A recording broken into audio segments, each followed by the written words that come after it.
Hi everyone. Well, this week I've been reflecting on all the changes that we've had to implement in order to care for all our patients with COVID-19 and what this has meant to staff on the ground. You may have seen this reflected in last night's national news. A few weeks ago the focus was on the Royal Bournemouth Hospital and the work of our clinical teams. This week ITV came to Poole Hospital to focus on the impact on some of our support services. Now, you'll know that I constantly emphasise the importance of celebrating the work of all our teams, not just those who are visible to the public.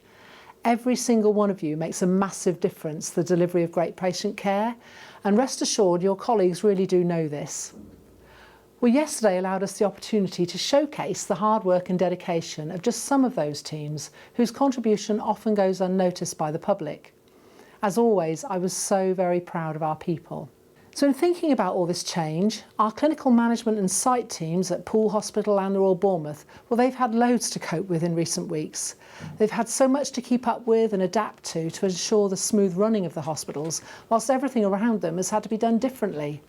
These teams really are amazing. They cope with absolutely anything and everything throughout the 24-hour period to ensure that our hospitals provide the best possible care for our patients. It was great to have the opportunity to go down and thank them. I've also had the chance to see more fantastic care at first hand when I visited Ward 26 in Bournemouth and the race unit at Poole. Both these wards are on the front line providing care for COVID patients, and they've had to change so much in recent weeks in the way in which they deliver care. I'd just like to pay tribute to the amazing staff on these wards who'd go to so many lengths every day for their patients. A big thank you to all those involved. Well, as we noticed last week, with social distancing, we haven't had all the high numbers of COVID-19 patients that we might have had. And the whole of the South West continues to have the lowest incidence in the country. But don't let this lead you to thinking that our hospitals aren't busy. It's true that the figures may show that we've got plenty of beds, and there's still some spare capacity on our intensive care units. But we've only been able to expand our critical care capacity by stopping much of our planned work and redeploying those staff from those areas to support their colleagues. We absolutely could not go back to normal and maintain those high numbers of beds. So COVID is going to be around for some time, and I know that many of you are concerned about the impact that further delays might have on our patients. With this in mind, we have started thinking about how we might continue working innovatively to step up our activity, whilst at the same time continuing to provide care for COVID patients. We'll have to do this very carefully in line with national guidance, recognising that our number one priority is the safety of our patients and staff. One thing we can do, though, is to maximise the treatment that takes place in the private sector. The NHS now has access to these facilities as part of a new national contract.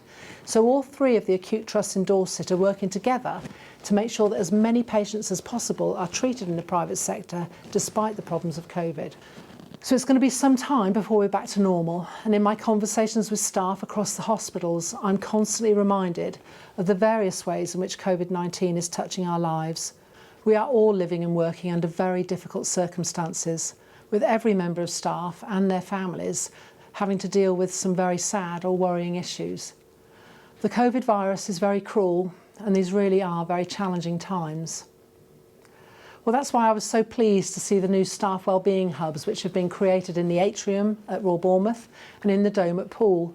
There's a wide range of support available to staff. Please do go along to visit and take advantage of this support. Personally, I find it really encouraging to keep thinking ahead, knowing that there will come a time when COVID is defeated, and we shall all be striding out together as the new University Hospitals Dorset NHS Foundation Trust. A lot's going to happen over the next few weeks with our first virtual joint board meeting, which we're going to do by video conference, and I shall update you on this in next week's video. So, thanks again to everyone for all that you're doing under really difficult circumstances. Look after yourselves and look after each other, and hold on to the fact that this will eventually come to an end. And remember, we couldn't be working anywhere better. Valued members of the NHS family, working with great people, all pulling together in the interests of our patients. Thank you so much.